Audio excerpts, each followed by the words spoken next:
Aujourd'hui, mes enfants, je vais vous conter une sombre histoire. Il y a bien longtemps de cela, quand notre royaume était encore en paix, je travaillais au service du roi en tant que mercenaire. Nous menions alors une vie paisible jusqu'à ce jour du 4 septembre de l'an 1574, où tout a basculé.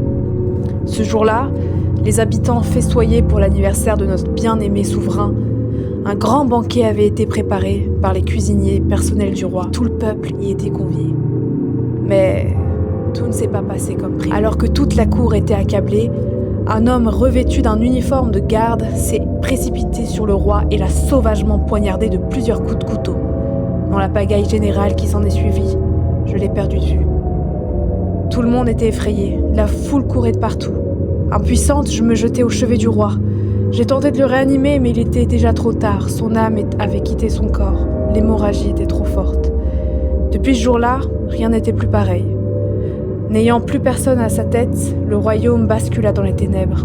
Quant à moi, l'idée de retrouver ce meurtrier me hantait jour et nuit. C'était devenu mon but ultime. Alors, j'ai décidé de faire appel à des volontaires pour pourchasser cet assassin.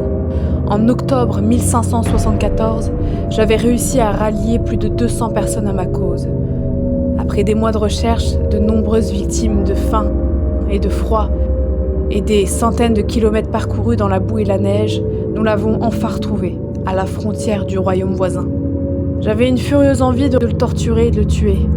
Après un interrogatoire dévoilant que c'était un tueur à gages envoyé par un royaume tout proche, avides de nouvelles conquêtes, nous avons pris la décision de le punir comme il se doit.